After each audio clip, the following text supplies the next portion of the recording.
நாங்குநேரி ஒன்றிய செயலாளர் ஏஐஏடிஎம்கேல இருந்து விஜயகுமார் சார் தான் பார்க்க வந்திருக்கோம். வணக்கம் சார். வணக்கம்மா. நல்லா இருக்கீங்களா? நல்லா இருக்கும், நல்லா இருக்கும். இருக்கீங்க.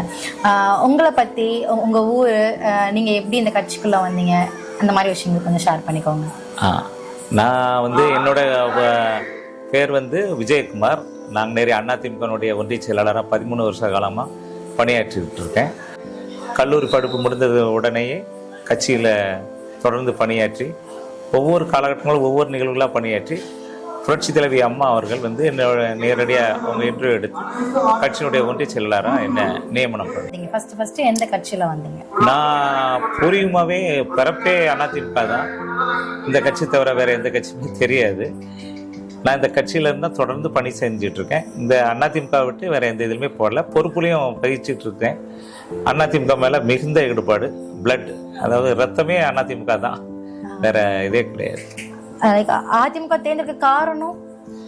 அதிமுக அது எங்களுடைய ஃபேமிலி, எங்கள் அப்பாவும் அதிமுக ஜீன். மற்றபடி என்னுடைய கட்சி எல்லாருமே கழகத்தில் இருக்கிறவங்களோட சேர்ந்து மக்கள் பணிகள்லாம் நிறைய செய்கிறது, அவங்களோட போய் நேரடியாக மக்களை சந்திக்கிறது, இதில் இருக்க ரொம்ப ஈடுபாடு பண்ணி இப்போ எங்கள் பகுதியில் உள்ள முதியோர் இல்லங்கள், ஊனமுற்றோர் இடங்களுக்கெல்லாம் போய் அவங்களுக்கு உணவு கொடுக்கறது, அதே போல் மக்களுக்கு கேம்ப் பண்ணி இரத்த தானம் செய்கிறது, அதே மாதிரி மக்களுக்கு வயதானவங்களுக்கெல்லாம் செய்கிறது, இந்த முதியோர் உதவித்தொகை, இப்படிப்பட்ட பணிகள்லாம் அன்றாடம் ஏதாவது ஒரு அந்த நான் சேர்ந்த புதுசில் ரேஷன் கார்டு இல்லாமல் நிறைய கஷ்டப்படுவாங்க, அவங்களாம் ரேஷன் கார்டு வாங்கி கொடுக்கறது, இப்படி ஒவ்வொரு விஷயங்களாம் நாங்கள் பயன்பாடு கொண்டு வந்ததுனால அதில் மக்கள் பணி செய்கிறதுல நம்ம என்னதான் இருந்தாலும் ஒருத்தருக்கு உதவி செய்யறதுல கிடைக்கிற இன்பம் வந்து வேற எதுலையுமே இருக்காது. அதனால அதை எங்க கட்சியினுடைய தலையாய கொள்கை. நாங்க அம்மாட்ட வந்து இருக்கும்போது அம்மாட்ட நாங்க எங்களுடைய பயோடேட்டா சொல்லணும்னா, நீங்க பொது வாழ்வுல என்ன பண்ணிருக்கீங்க அப்படின்னு தான் அம்மா கேட்பாங்க. அதனால நாங்க என்னென்ன மக்களுக்கு பணி செய்யறோங்கிறத நாங்கள் அம்மாவுக்கு தெரிஞ்சு எங்கள் அம்மா யாரெல்லாம் மக்கள் பணி செய்கிறாங்கன்னு தேர்ந்தெடுப்பாங்க. அதனால போட்டி போட்டு மக்கள் பணி செய்யறதுல உச்சமாக அது இந்த இயக்கத்தை மட்டும்தான் தமிழ்நாட்டில் செய்கிறாங்க, செய்ய முடியும். புரட்சி தலைவி அம்மாவோட ஃபர்ஸ்ட் மீட்டப் பண்ணிருப்பீங்க, பார்த்துருப்பீங்கல்ல, அது உங்களுக்கு எப்படி, அந்த அனுபவம் எப்படி இருந்தது? நான் 2016 வந்து எனக்கு கட்சியில் போட்டியிடுறதுக்காண்டி அம்மா நேரடியாக அம்மாட்ட அம்மாவை சந்திக்கக்கூடிய ஒரு பெரிய வாய்ப்பு கிடைச்சிது. சந்தித்தது அப்புறம் நான் என்ன கல்வி தகுதி, அப்புறம் நம்மளுடைய மக்கள் பணி செய்தக்கூடிய பயோடேட்டா, மற்றும் நான் இந்த பகுதியினுடைய வறட்சியான இந்த பகுதியில் பாதிக்கப்பட்ட இடங்கள்லேருந்து வந்தனால நாங்குநேரி சட்டமன்ற உறுப்பினராக போட்டியிடுறதுக்கு 2016 அம்மா எனக்கு சீட்டு வழங்கினாங்க. அந்த தருணத்தில் அம்மாவை நேரடியாக சந்திச்சு அவங்ககிட்ட வாய்ப்பு கிடைச்சிது. முதல்ல நீங்கள் வந்து அரசியல் வந்து ஃபர்ஸ்ட் உங்களுக்கு வழங்கப்பட்ட ஒரு பதவினா அது என்ன பதவி? நான் வந்து அதிமுகனுடைய கிளைக்கழகத்தினுடைய பிரதிநிதியாக இருந்தேன். என்னன்னா எங்கள் கட்சியில் அப்போ போட்டி நிறைய இருக்கும், அதில் பிரதிநிதியாக பதவியை வகித்துக்கிட்டு இருந்தேன். அதுக்கப்புறம் நம்மளுடைய செயல்படலாம் பார்த்து அம்மா எனக்கு ஒன்றிய கலை செயலாளராக எனக்கு வாய்ப்பு கொடுத்தாங்க. இந்த பதவியை நீங்கள் எப்படி பார்க்குறீங்க? எங்கள் அதிமுகவில் வந்து ஒரு ஒன்றிய செயலாளருங்கிற பதவி வந்து ஒரு மிகப்பெரிய பதவி. அந்த பதவியை வந்து நாங்கள் ஒவ்வொரு கிளை செயலாளர்களுடையும் ஒவ்வொரு கட்சி நிர்வாகிகளோடவும் இந்த பகுதியில் உள்ள எல்லா நிர்வாகிகளுடன் நேரடியாக தொடர்பு கொள்வதற்கும் அவர்கள் மூலமாக அந்தந்த பகுதியில் உள்ள மக்களுடைய குறைகளை கேட்டறிஞ்சு அதை மாவட்ட கழகத்தின் மூலமாக தலைமைக்கு தெரியப்படுத்துவதற்கு இந்த பதவி மிகவும் பயனுள்ளதாக இருக்குது. கட்சிக்காரங்களை மட்டும் இல்லாத மக்களுடைய பிரச்சனைகளை எதிர்த்து சந்தித்து அவங்க பிரச்சனைகளுக்காக ஒரு போராட்டம் நடத்துவதற்கு, அதை நம்ம கட்சி நிர்வாகிகளை ஒருங்கிணைக்கிறதுக்கு, தலைமையுடைய கருத்துக்களை மக்களிடையே கொண்டு சேர்ப்பதற்கு நம்ம ஒரு ஊன்றுகோலாக, அந்த பதவி ஒரு பெரிய ஊன்றுகோலாக இருக்குது. அதனால நான் இந்த பதவியை ரொம்ப நேசித்து தான் செய்கிறோம். அவ்வளோ கட்சி இந்த அதிமுக பணி செய்வதற்கு ரொம்ப போட்டி இருக்கும். எனக்கு எல்லாரும் செய்யணும் ரொம்ப பிரியப்படக்கூடிய ஒரு பதவி ஒன்றிய கலை செயலாளர். அம்மா ஜெயலலிதா அவர்கள் மறைவுக்கு அப்புறமா நீங்க நிறைய பேர் சொன்னாங்க, லைக் கட்சி வந்து அவ்வளோதான் அப்படிலாம் சொன்னாங்க. அப்போ உங்க மனநிலை எப்படி இருந்தது? அம்மா மறைவு வந்து ஒரு பெரிய இழப்பீடா எங்களுக்கு இருந்தது. நான் மட்டும் இல்லை, கட்சிக்காரங்கள்லாம் ஒரு பெரிய இழப்பாக இருந்தது.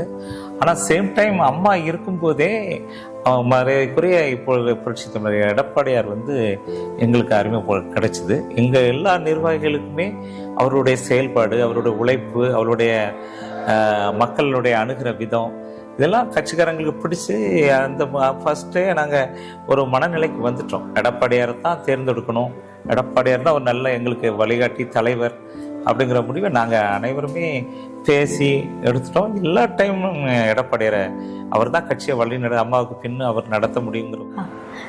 இந்த டைம் வந்து அதிமுக வெற்றி பெற்றுச்சுன்னா நீங்கள் வந்து மக்களோட குறை எல்லாம் தீர்த்து வைப்பீங்களா?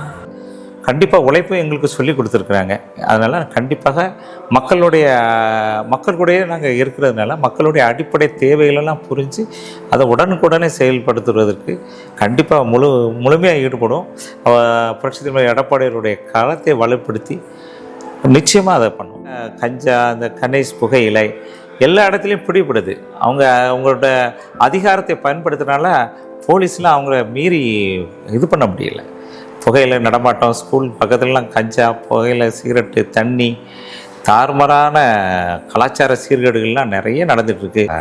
பேப்பரை திறந்தாலே எங்கே வெட்டு குத்துங்கிற மாதிரிலாம் நிறைய சட்ட ஒழுங்கு சீர்கேடுகள் கேட்கவே வேண்டாம். இதெல்லாம் மக்கள் பார்த்துக்கிட்டு அவ்வளோ வெறுப்போடு இருக்கிறாங்க. அதனால் நிச்சயமாக அவங்க மக்களெல்லாம் சந்திக்க முடியாத அளவில் தான் இருக்கிறாங்க. இது எல்லாமே வந்து இந்த விஷயங்கள் எல்லாமே அதிமுக வந்தால் நீங்கள் வந்து தீர்த்து வைப்பீங்க? நிச்சயமாக. கடந்த எடப்பாடியார் இருக்கும்போது சட்ட ஒழுங்கை எப்படி சீர் பண்ணாருன்னா, ஒவ்வொரு கிராமத்துக்கும் ஒரு போலீஸ்காரங்களை நியமனம் பண்ணியிருந்தாங்க. அந்த பிரச்சனைகள் எந்த பிரச்சனைகளையும் நடக்காத வண்ணம் நல்ல தீர்வு பண்ணாங்க. சட்டம் ஒழுங்கு ரொம்ப சிறப்பாக இருந்தது எடப்பாடியார் ஆட்சியில். மக்களே அதை சொல்கிறாங்க, நல்லாட்சி செஞ்சாங்க. இப்போ மக்களுக்கு தெரியுது எடப்பாடியாருடைய அருமை. அதனால் நிச்சயமாக ரொம்ப நல்ல ஆட்சியை கொடுப்பாங்க. கண்டிப்பாக. தொகுதி ஐயா? என்னுடைய தொகுதி நாங்குநேரி சட்டமன்ற தொகுதி. இப்போ நாங்குநேரி சட்டமன்ற தொகுதியில் வந்து காங்கிரஸ் வந்து ஆட்சி பண்ணிட்டு இருக்காங்க. அவங்களோட ஆட்சி எப்படி இருக்குன்னு நீங்கள் நினைக்கிறீங்க? நாங்குநேரியை பொறுத்த வரைக்கும் மரியாதைக்குரிய ரூபி மனோகரன் அவங்க வந்து சென்னையில் வந்து ரூபி பில்டர்ஸுங்கிற ஒரு பெரிய தாம்பரத்தில் ஒரு பெரிய தொழிலதிபர். அவங்க வந்து இங்கே வந்தால் ஒரு பெரிய வசதி வாய்ப்பான ஆள், இந்த பகுதிக்கு நிறைய நன்மை செய்வாங்கங்கிறது இந்த பகுதியில் உள்ளவங்க. இந்த பகுதி வந்து வானம் பார்த்த பூமி, விவசாயத்தை மட்டுமே பிரதான தொழிலாக கொண்டு தான் வாழ்கிறாங்க. இப்போ களக்காடு பகுதியில் எடுத்துக்கிட்டிங்கன்னா வாழை ஒரு பிரதான பயிர். இந்த எங்கள் நாங்குநேரி ஒன்றிய பகுதியில் பொறுத்த வரைக்கும் நெல், வாழை இதெல்லாம் இப்படி பருவங்கள், பருத்தி இதை நம்பி தான் இந்த பகுதி மக்கள்லாம் விவசாய பணி செய்து வாழ்ந்துட்டுருக்காங்க. ரூபி தான் ஒரு பணக்காரர், இந்த பகுதிக்கு நிறைய நன்மை செய்வாருன்னு சொல்லி பார்த்தாங்க. அவர் தனிப்பட்ட முறையிலையும் எதுவும் செய்யலை. அரசு திட்டங்களையும் குறிப்பாக நாங்குநேரியில் வந்து ஒரு கவர்மெண்ட் ஹாஸ்பிட்டல் வந்து சேங்ஷன் ஆகி இருந்தது.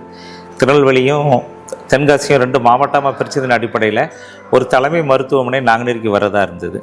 அந்த மருத்துவமனையே தன்னால் பாதுகாத்து அந்த பகுதிக்கு கொண்டு வர முடியாத ஒரு சட்டமன்ற உறுப்பினர் இவர் வந்து இந்த பகுதியினுடைய காற்றையும் சுவாசித்தது கிடையாது, இந்த மக்களினுடைய கஷ்ட நஷ்டங்களையும் புரிந்தவர் கிடையாது, அடிப்படை தேவைகளையும் நிறைவேற்றத்துக்கு எந்த முயற்சியும் எடுத்தது கிடையாது. வந்த ஹாஸ்பிட்டலையே பள்ளியூருக்கு ஷிஃப்ட் பண்ணதுக்கு உடந்தையாக இருந்துட்டார். இதுதான் அவருடைய திறமை. இப்போ ரூலிங் பார்ட்டி பார்த்தீங்கன்னா அவங்களோட எலெக்ஷனை வந்து அவங்களோட ஃபுல் பவரில் வந்து இது பண்ணுவாங்க. ஸோ அவங்கள எதிர்த்து நீங்கள் நிற்க போகிறீங்க அப்படிங்கிறப்போ ஆளுங்கட்சி என்ன பணபலத்தால் அவங்க மோத பார்ப்பாங்க. எங்களுக்கு அவங்க போதுனாலும் எங்களுக்கு புரட்சி தலைவர் எடப்பாடியார் வந்து அதை சந்திக்கிற விதமாக மக்களுடைய மனநிலையை தெளிவுபடுத்துகிற விதமாக நாங்கள் போராடி உறுதியாக வெற்றி பெற்று கொடுப்போம். அதுக்கு கடுமையாக உழைப்போம். கண்டிப்பாக. இப்போ திமுக வந்து தேர்தல் வாக்குறுதிகள் நிறைய கொடுத்துருந்தாங்க. அது எல்லாமே வந்து உங்களோட சட்டமன்ற உங்களோட தொகுதிக்கு நாங்குநேரி தொகுதிக்கு அவங்க பண்ணிட்டாங்களா? அவங்க வந்து முழுமையாக எந்த திட்டங்களையும் முழுமையாக செய்யலை. இப்போ குறிப்பாக அந்த 1000 ரூபாய் கொடுக்கனா தகுதியான நபர்களுக்கு மட்டுமே தான் கொடுக்க போகிறோம். அவங்க திமுகவுடைய கட்சியினுடைய நிர்வாகிகளுக்கு தான் அந்த திட்டங்களெல்லாம் பலன் பெற வரமாக செஞ்சாங்களே தவிர பொதுமக்களுக்கு ஒன்றும் பெருசாக செய்யலை. கிட்டத்தட்ட ஒரு 6 வருஷமாக வந்து நீங்கள் உங்கள் ஊர் புதுக்குளத்தில் கபடி போட்டி நடத்திட்டு இருக்கீங்க இல்லையா? ஸோ அதை நீங்கள் எந்த மாதிரி பார்க்குறீங்க? எங்கள் பகுதியில், இந்த பகுதியில் வந்து எங்களுடைய இளைஞர்கள் வந்து அந்த போதை பழக்கங்கள் எந்த கெட்ட பழக்கத்திலையும் போகாமல் தன்னுடைய உடலை வலிமைப்படுத்தணும், மன உறுதியைப்படுத்தணும், அவங்கள ஒரு நல்வழி பாதையில் கொண்டு போகணுங்கிற அடிப்படையில் தான் இந்த விளையாட்டு போட்டிகள், அவங்களுக்கு தேவையான ஜிம் பொருட்கள்லாம் வாங்கி கொடுத்துருக்கோம். அதுபோக விளையாட்டுகளுக்கு எப்பவுமே ஊக்குவிச்சு இந்த ஒவ்வொரு பகுதியில் உள்ள இளைஞர்கள், இந்த சுற்றுவட்டாரத்தில் உள்ள இளைஞர்கள்லாம் இன்றைக்கி நைட்டெல்லாம் கூடி இந்த விளையாட்டு போட்டியில் பங்கெடுப்பாங்க. இளைஞர்களை ஊக்குவிக்கிறதுனால அவங்க நல்வழி பாதையில் போகிறாங்க. உடல் ஆரோக்கியம், குடிக்கிற பழக்கங்கள் இல்லாமல் ஒரு ஸ்போர்ட்டிவ் மைண்டில் போகிறதுனால சொசைட்டிலே இன்றைக்கி ஒரு நல்ல அந்தஸ்தை அடையிறதுக்கு பலமாக இருக்குது. அவங்களுடைய வாழ்க்கை தரத்தை மேம்படுத்தவும் பொறுப்புணர்ச்சி வருவதற்கும் இந்த விளையாட்டு ரொம்ப அத்தியாவசியமாக இருக்குது. அதனால இதே மாதிரி லைக் கேர்ள்ஸுமே ஆக்சுவலி வந்து கபடிலாம் விளையாடுவாங்க, பெண்களும் வந்து கபடி விளையாடுவாங்க. நடத்துவாங்க, திமுகவில் நடத்துகிறானுங்க.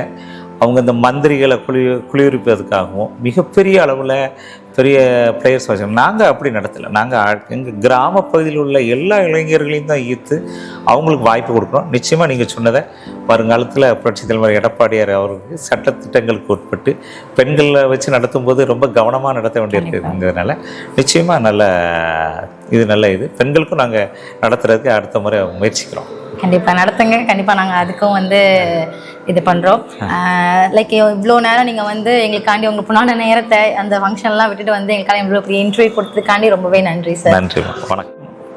மக்களை காப்போம், தமிழகத்தை மீட்போம் என்கின்ற புரட்சி தலைமையிலர் எடப்பாடியார் அவருடைய பயணம் சுமார் 76 இடங்களில் வெற்றிகரமாக மக்களை சந்தித்து ஒரு தமிழ்நாட்டு மக்களுக்கு ஒரு விழிப்புணர்ச்சியை ஏற்படுத்தும் விதமாக இன்றைய தினம் மக்கள் எல்லாம் மிகவும் உற்சாகத்தோடும் ஆர்ப்பரிப்போடும் இந்த பயணத்தை வாழ்த்தி இருக்கிறார்கள். இந்த பயணம் சிறப்பான வெற்றி பெற்றதோடு வரும் காலங்களிலும் மிகுந்த வெற்றிகளை பெறுவதற்கு நாங்குநேரி சட்டமன்ற தொகுதியினுடைய மக்களின் சார்பாகவும் சட்டமன்ற குழுவினுடைய அனைத்து இந்திய அண்ணா திராவிட முன்னேற்ற கழகத்தினுடைய பொறுப்பாளர்களின் சார்பாகவும் புரட்சி தலைமையிலர் ஐயா எடப்பாடியார் அவர்களுக்கு மனமார்ந்த வாழ்த்துக்களை தெரிவித்துக் கொள்கிறோம்.